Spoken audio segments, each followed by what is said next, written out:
Aujourd'hui, nous allons examiner une affaire datant de la première moitié du XXe siècle. Installez-vous confortablement, nous partons pour la France. Léon-Philippe Pau, mieux connu sous son nom de scène Harry Fragson, est né le 2 juillet 1869 au 4 Old Crompton Street, en plein cœur de Soho, à Londres. Ses parents, Victor et Léotine Pau, étaient des expatriés français, faisant partie d'une petite mais dynamique communauté qui s'était installée là. Parmi les cafés bondés et théâtres multilingues du Londres de la fin de l'époque victorienne, Victor Pau tenait un hôtel. Et la vie domestique précoce de la famille était fermement ancrée au cœur culturel de la capitale, au milieu des music-halls, des journaux étrangers et de l'agitation quotidienne des Londoniens. En 1871, la famille a emménagé au 42, rue Greek, toujours à Soho, quartier réputé pour son animation et son commerce. Léon a grandi dans ce milieu cosmopolite. Et bien qu'il ait passé une partie de sa scolarité à Anvers, ses premières années ont été profondément imprégnées d'une culture urbaine diversifiée, qui allait façonner sa carrière ultérieure. Dès l'enfance, musique et scène occupaient le centre de ses intérêts. Il a débuté le chant en public vers 1885, se produisant souvent hors de Londres, où il a vite attiré l'attention. Mais il ne voulait pas être connu sous le nom de Léon-Philippe Pau, alors il a adopté un autre nom. Frogson, une version ludique et provocante du nom que les Anglais utilisaient pour désigner les Français. Cependant, il changea vite ce nom en Fragson, un nom de scène plus élégant, adapté à sa notoriété croissante et à son attrait cosmopolite. En 1890, il s'était installé à Paris, dans le quartier de Montmartre. Dans les cafés et cabarets, il se fit un nom grâce à ses brillantes imitations du célèbre chanteur français Poulas. Ce qui avait commencé comme une simple imitation devint bientôt un numéro sophistiqué à part entière. Et à mesure qu'Harry développait un personnage de scène charmant, il commença à interpréter ses propres chansons, en s'accompagnant au piano. Le public réagissait chaleureusement à son humour léger, à son agilité musicale et à sa présence captivante. Il a été décrit par l'historien du musical Richard Anthony Baker comme étant grand, avec de grands yeux expressifs, une lèvre inférieure tombante et de longues mèches de cheveux plaquées sur son crâne autrement chauve. Cette apparence distinctive, ainsi que sa maîtrise bilingue, faisait de Harry une figure populaire des deux côtés de la Manche. Il pouvait jouer l'anglais à Paris ou le parisien à Londres, changeant d'identité culturelle avec aisance. En 1905, sa notoriété attira l'attention d'Arthur Collins, directeur du Théâtre Royal à Drury Lane. Monsieur Collins avait vu Harry se produire à Paris, et il fut tellement impressionné par sa présence sur scène et son sens du comique qu'il lui offrit un rôle dans la pantomime. Cendrillon, Harry fut choisi pour incarner Dandini, un coursier enjoué et plein d'esprit, assurant l'essentiel du comique du spectacle. Et comme M. Collins avait remarqué les talents musicaux de Harry, il lui a même demandé d'écrire une chanson pour la production. Harry a répondu en écrivant « Murmure d'amour », qui a été chantée par l'actrice principale, une comédienne nommée Maïda Souza. La pantomime a été un triomphe, et après sa fin, Harry Fragson s'est imposé comme une véritable vedette, aussi bien en Angleterre qu'en France. Dans les années suivantes, il a suivi un rythme intense, jouant dans les principaux théâtres et music-halls d'Europe. Il a enregistré de façon prolifique sa voix, reconnaissable à son mélange d'intonation française et de phrasé anglais. Il était à l'aise dans les deux langues. Il chantait en français avec un peu d'anglais à Paris et en anglais avec un peu de français à Londres.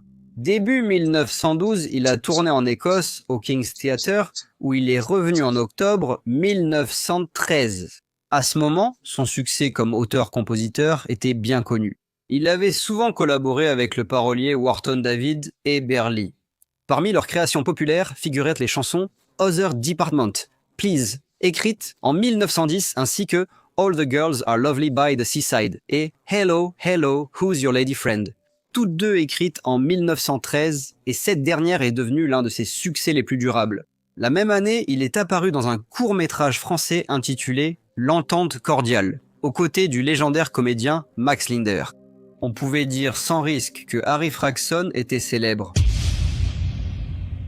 Sa vie personnelle était étroitement liée au monde du théâtre. Il a été à un moment marié à Alice Delicia, une célèbre vedette de la scène française. Mais le mariage a pris fin et en 1913, il vivait à nouveau à Paris à 56 ans. Rue Lafayette, il partageait son domicile avec son père âgé, Victor, qui était alors devenue de plus en plus instable.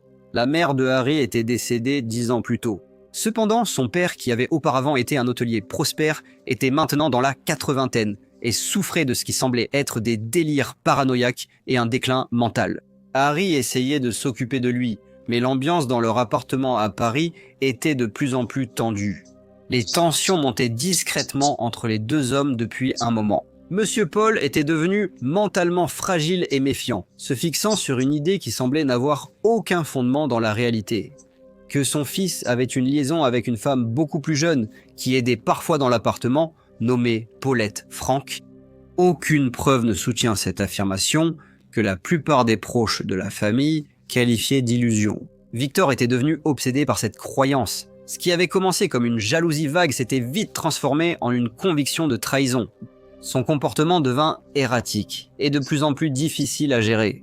Il alternait entre des moments de silence total, sans parler à personne, et des accès de colère, accusant Harry de déloyauté et Paulette de manipulation.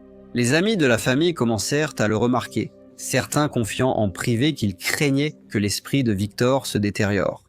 Même la belle-mère de Paulette exprima son inquiétude, avertissant que l'humeur du vieil homme devenait dangereusement instable. Elle rapporta que Paulette avait avoué être effrayée par le comportement étrange et imprévisible de Victor. Et il y avait un sentiment partagé parmi les personnes les plus proches du foyer que la situation empirait rapidement.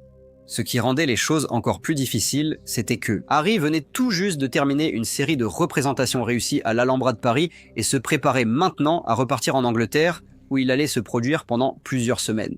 Comme il prévoyait de s'absenter pendant une longue période, Paulette avait accepté de l'accompagner. Et cela signifiait bien sûr que son père resterait seul à Paris.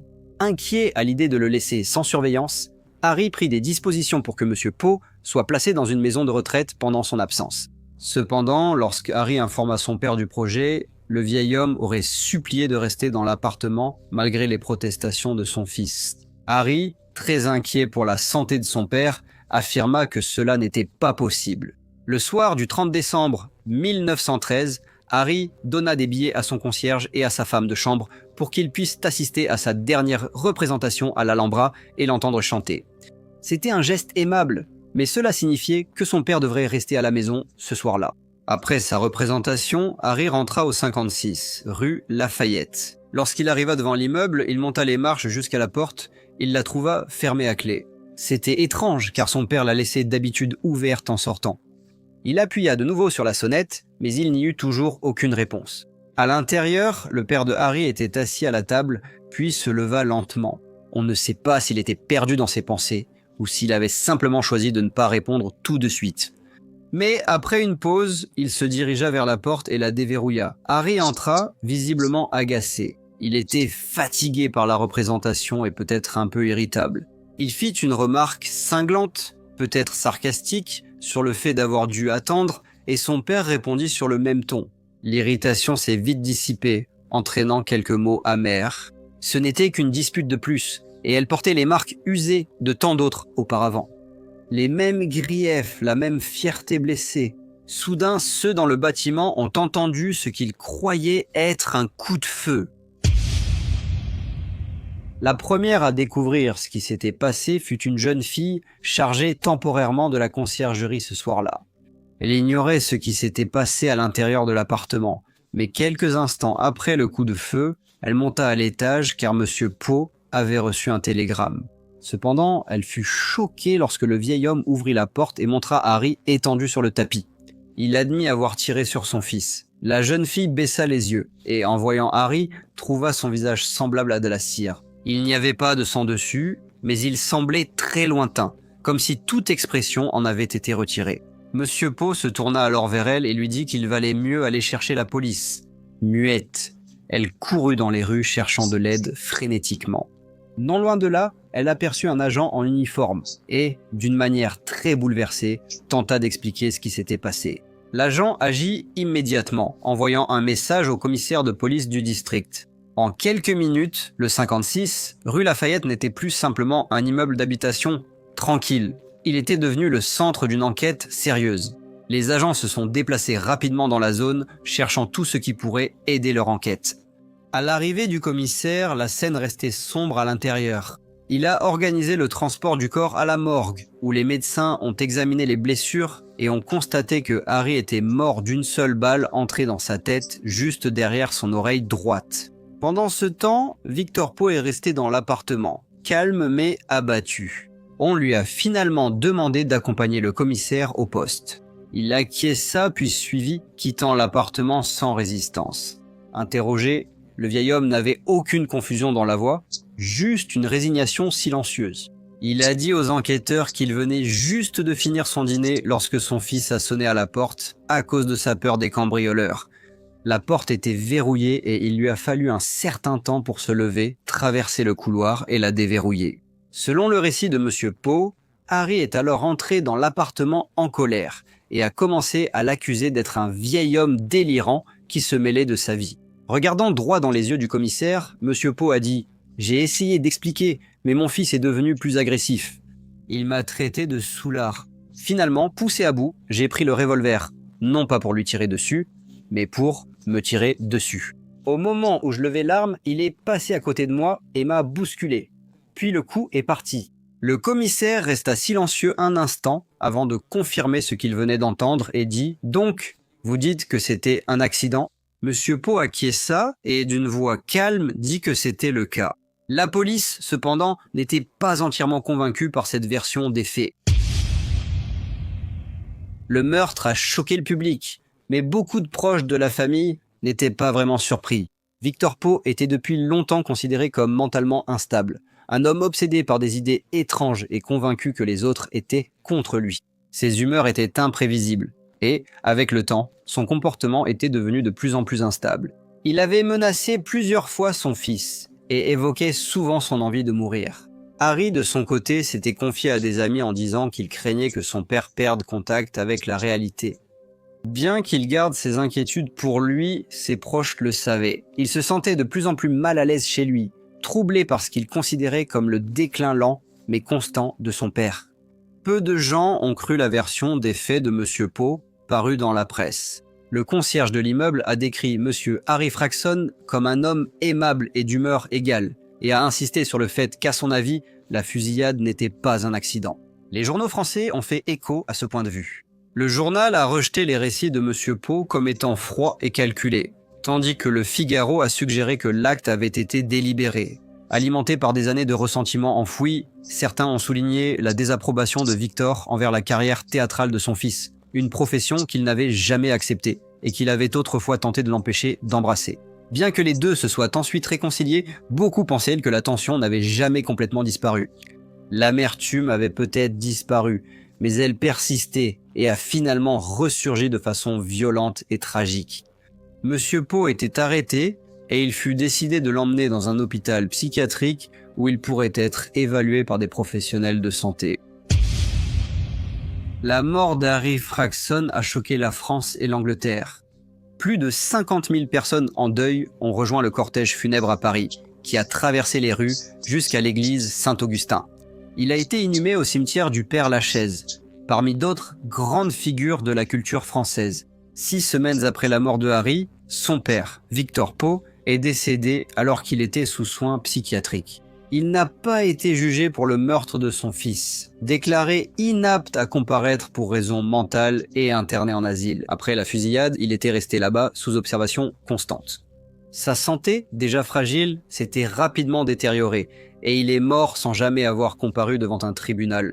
Ainsi, l'affaire s'est terminée discrètement et sans résolution, marquée non pas par la justice, mais par la tristesse, le silence et l'ombre d'un esprit brisé. Dans les mois suivants, les affaires juridiques de Harry ont discrètement suivi leur cours à Londres. Il avait laissé la plupart de ses biens en Angleterre et était décédé célibataire et sans testament.